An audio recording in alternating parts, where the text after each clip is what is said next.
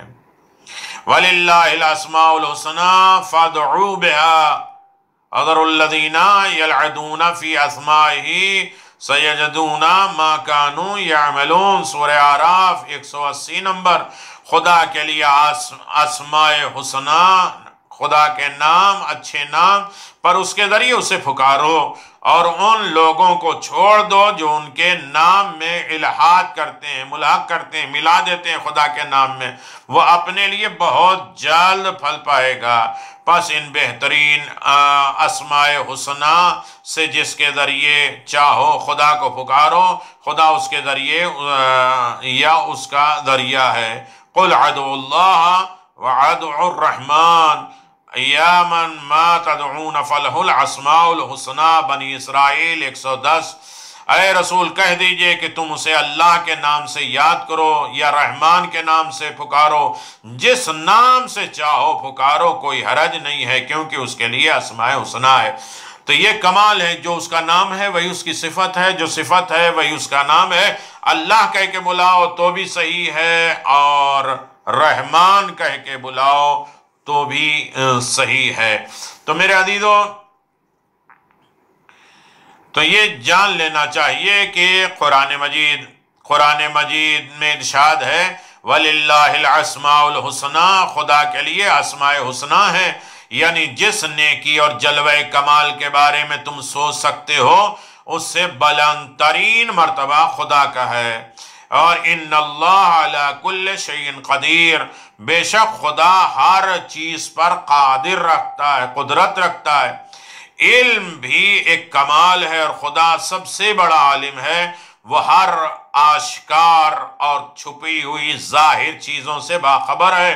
ان اللہ بکل شیء علیم، بے شک خدا تمام چیزوں کا جاننے والا ہے۔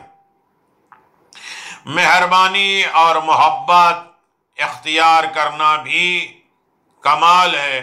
خدا رحمان ہے، رحیم ہے، اور سب سے بڑا شفیق ہے اور ارحم الراحمین ہے۔ خدا کی پاکیزگی، خداوند عالم کے پاس ہر کمال کا بلند ترین مرتبہ ہے، وہ ہر نقص اور عیب سے پاک ہے، ہر نماز، ہر نیاز، ہر ضرورت، ہر احتیاج سے منزہ ہے۔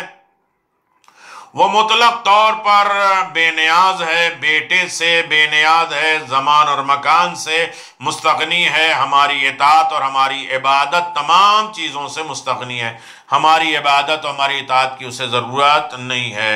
یا ایھا الناس انتم الفقراء الی اللہ واللہ ہوا غنی حمید۔ سورہ فاطر آیت نمبر 15۔ اے لوگو، تم خدا کے محتاج ہو، لیکن خدا غنی اور حمید ہے۔ میرے عزیزو، کلیسا مذہب خدا کی ولادت اور اس کے بیٹے سے متعلق کہتا ہے کہ ہمارا عقیدہ یہ ہے کہ خدا ایک ہے، وہی باپ ہے اور قادر مطلق ہے، تم دیکھے جانے والی اور نہ دیکھے جانے والی چیزوں کا وہی خالق ہے۔ اسی اکیلے خدا کے لیے عیسیٰ بیٹے ہیں، باپ سے پیدا ہوئے، وہ اپنے باپ کی اکلوتی اولاد ہیں، وہ ہم لوگوں اور ہماری نجات کی خاطر زمین پر اترے، مجسم ہونے اور انسان بن گئے، تکلیف اٹھائی اور تیسرے روز آسمان کی طرف چلے گئے۔ یہ کون ہے؟ یہ عیسائیوں کا مذہب ہے، جو غلط ہے اور بالکل غلط ہے۔ پوری انجیل میں خداوند عالم کے لیے ایسے الفاظ استعمال ہوئے ہیں کہ جن کی کسی طرح بھی توجیہ اور وجاہت اور اس کی توضیح اور اس کی وضاحت بیان نہیں کی جا سکتی۔ آپ دیکھیں ہمارے مذہب میں، ہمارے یہاں ہمارے ملکوں میں مذہب بھی کائنات کی تخلیق کو خالق کا پیکر متولد قرار دیا گیا ہے۔ چنانچہ نارتن نے اپنا تار کو لمبا کرتا تو لمبا کرتا ہے، نیچے لٹکا دیتا ہے اور زمین کو گھاس پھونک اگنے لگتی ہے، اور اسی طرح سروتن کے جسم کے بالوں سے جاندار پیدا ہوئے ہیں اور ذات لا یزال سے تمام موجودات نے جنم لیا۔ یہ ان کا مذہب ہے۔ دوسری جگہ پہ خدا کی ولادت سے متعلق بحث موجود ہے۔ خدا تمام آسمانوں کے سامنے ہے، وہ ازل سے جنم لیے ہوئے ہے اور وہ رحم کے انداز سے وہ پیدا ہوا ہے اور پیدا ہوگا۔ اب قرآن کے قول کہ دیکھیے یہ سارے دوسرے مذہبوں کی ہے کہ وہ خدا کو کیسا مانتے ہیں، لیکن قرآن نے کیا کہا؟ قُلْ هُوَ اللَّهُ أَحَدٌ، اے میرے پیغمبر کہہ دو کہ وہ اللہ ایک ہے، یعنی ذہن اور فکر میں کہیں اللہ موجود ہے اور وہ اکیلا ہے، صمد ہے، بے نیاز ہے، نہ کسی کا بیٹا ہے نہ کسی کا باپ ہے، اور اس کا کوئی کف کوئی ہمسر نہیں ہے۔ خدا کے لیے جو بھی اسم اور صفت استعمال ہوتی ہے اسے منفی اور محدود پہلو سے خالی اور عاری ہونا چاہیے، تاکہ اس کے کمال مطلق ہونے کے منافی قرار نہ پائے۔ منفی پہلوؤں کو اس طرح جدا کریں کہ ان معلومات کی اساسی نقطے کے محدودیت اور بندشوں سے خالی کریں۔ قرآن کے لحاظ سے خدا کے لیے بہترین اسماء نام ہے اور ہر کمال کا بلند ترین مرتبہ اس سے مخصوص ہے۔ اسی بنا پر وہ ہر قسم کے نقص اور عیب سے پاک ہے۔ سوال یہ پیدا ہوتا ہے کہ انسان خالق کی نسبت معرفت کس طرح حاصل کرے؟ خدا کے لیے ہم جو اسم اور صفت استعمال کرتے ہیں اسے کن خصوصیات کا حامل ہونا چاہیے؟ ہم اپنی معلومات اور معرفتوں کو منفی اور محدود کرنے والے پہلوؤں سے کیسے پاک کر سکتے ہیں؟ قرآن مجید میں خدا کے نام اور صفت کس طرح بیان ہوئے ہیں؟ تو یہ ساری چیزیں ہمیں دیکھنا چاہیے، اور پھر بات ہوگی ایمان اور مسئولیت ساز امید پیدا کرنے والا۔ اب یہ ہے کہ توحید کا فائدہ، توحید کے فائدوں میں سے ایک فائدہ یہ ہے وحدانیت الہی کو ماننا، ایک فائدہ یہ ہے کہ غنائے مطلق ہر چیز سے بے نیاز ہے، نہ ہماری عبادتوں کا، نہ ہمارے تصوروں کا، نہ ہماری ضرورتوں کا۔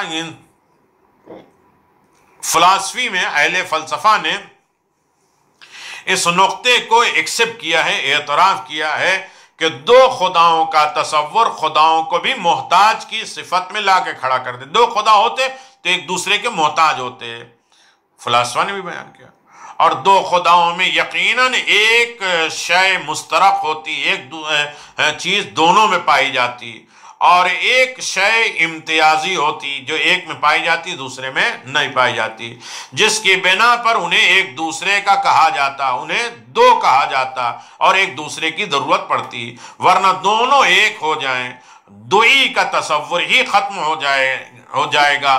جب کوئی شے جو کوئی چیز دو اجزاء سے، دو چیزوں سے ملا کے ہوتی ہے تو اپنے اجزاء کی محتاج ہوتی ہے، اور محتاج خدائی کرنے کے قابل نہیں ہوتا ہے۔ دو چیزوں سے شکر اور پانی ملا کے شربت بنایا تو پانی شکر کا محتاج ہے، شکر پانی کا محتاج ہے۔ اسی طرح دیگر چیزیں جو بھی دو چیزوں کی بنتی ہے اس میں ایک دوسرے کی وہ محتاج ہوتی ہیں، اور جو محتاج ہو وہ خدا نہیں ہوتا۔ شرک نے انسان کو غنائے مطلق اور حقیقی بے نیاز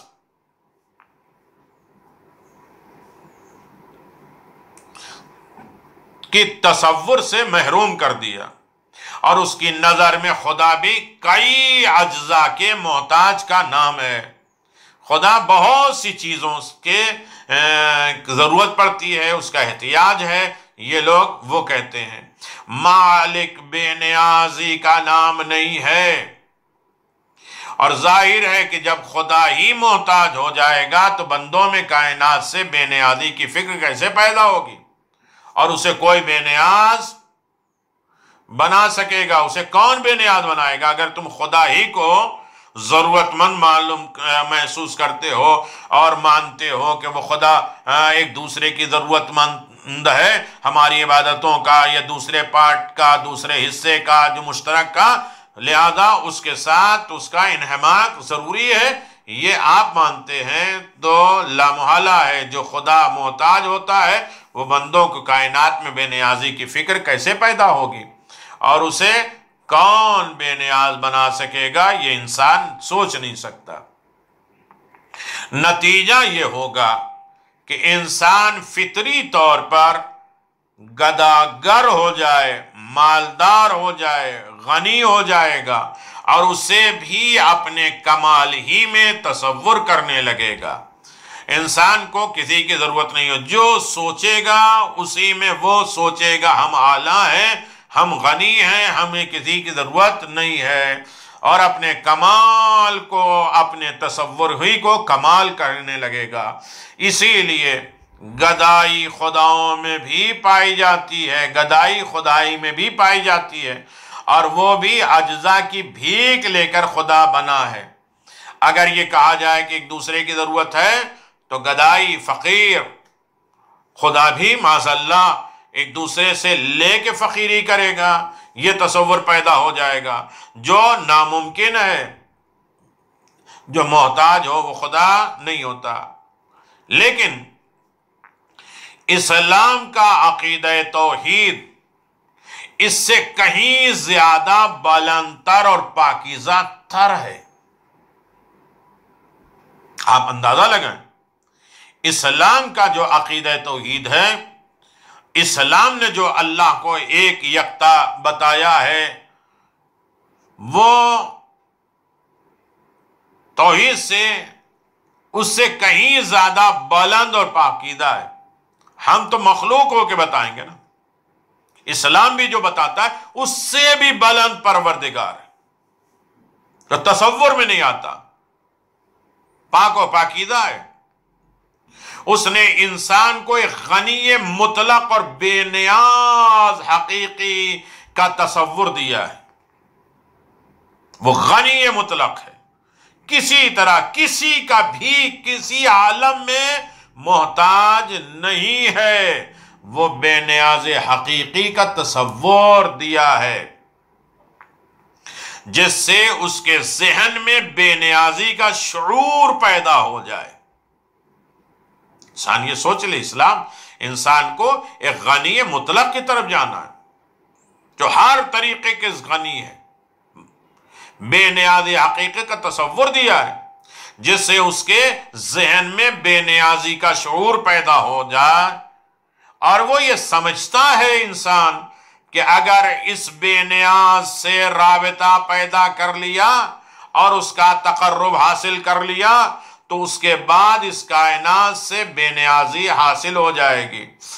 انسان کے لیے ضروری ہے کہ اگر خدا کو بے نیاز مان لیا، خدا سے کنیکشن پیدا کر لیا، خدا کا تقرب حاصل کر لیا، خدا سے قریب ہو گئے، تو کائنات سے محتاجی ہماری دور ہو جائے گی۔ اس کا مطلب یہ ہے کہ جو لوگ خداوند عالم سے تقرب اور رابطہ نہیں رکھتے ہیں وہ کائنات میں محتاج رہتے ہیں، ایک دوسرے کی ضرورتوں کے محتاج رہتے ہیں۔ جو خدا سے ڈرتا ہے اس سے ساری کائنات ڈرتی ہے، اور جو خدا سے نہیں ڈرتے وہ پوری کائنات سے ڈرتے ہیں۔ یہ مفہوم تو سامنے کی بات ہے۔ اور انسان اس مرتبہ تک پہنچ جاتا، اس لیول تک پہنچ جاتا، اس حقیقت تک پہنچ جاتا ہے، اس بلندی تک انسان پہنچ سکتا ہے جس کا کفر اور شرک میں تصور نہیں کیا جا سکتا۔ لہذا انسان اسلام نے جو عقیدہ پرستی بتائی ہے اس سے بھی بلند پروردگار ہے۔ اب انسان کو کرنا یہ ہے کہ وہ غنی مطلق کی اطاعت کرے، بے نیازی اور اللہ بے نیاز ہے، اسے ضرورت نہیں ہے، اور اس کے ذہن میں بے نیازی کا شعور پیدا ہو جائے اور یہ سمجھے کہ اس بے نیاز، اس صمد حقیقی سے اپنا رابطہ جوڑ لے، اس کی بارگاہ میں تقرب حاصل کر لے تو ساری کائنات سے وہ محتاجی سے محفوظ رہتا ہے۔ اور انسان اس مرتبے تک پہنچ جائے تو انسان کے اندر کفر اور شرک کا تصور نہیں پیدا ہوتا ہے۔ لہذا ہر عالم میں اپنے اندر سے کفر اور شرک کو نکال کے خدا وحدہ لا شریک کو بے نیاز مانے اور اسی سے رابطہ اور اسی سے کنیکشن پیدا کر لے، تاکہ ہمارے تمام معاملات دنیا میں خدا کے لیے ہو سکے، خلوص ہو سکے، اور اس میں کسی طریقے سے کوئی بھی ریاکاری کا شائبہ، شک، وہم، گمان نہ پیدا ہو جائے۔ یقین کے اعتبار سے اس کی پرستش کریں اور وہ لائق عبادت ہے یہ جان کر اس کی عبادت کریں، تاکہ ہر منزل پر انسان کامیاب ہو سکے، کامران ہو سکے، آباد ہو سکے، شاد ہو سکے۔ انشاءاللہ توحید کے نتیجے اور توحید کے اثرات اور توحید کے بینیفٹ اور توحید کے فائدے کے سلسلے میں آپ حضرات سے گفتگو جاری و ساری ہے، آپ اسے دیکھتے رہیں اور انشاءاللہ اس پر فیڈ بیک جو ہے کرتے رہیں، اور یقیناً یہ کام جاری رہے، اس کے لیے دعا کرتے رہیں۔ وآخر دعوانا ان الحمدللہ رب العالمین وصلی اللہ علی نبی الکریم وعلی آلہ الطیبین الطاہرین۔ اللہم صلی علی محمد وآل محمد وعجل فرج آل محمد۔ السلام علیکم ائمة الہدی ورحمة الله وبركاته۔ استودعكم الله وأقرأ عليكم السلام۔ آمنا بالله وبالرسول وبما جئتم به ودللتم عليه، اللهم فاكتبنا مع الشاهدين۔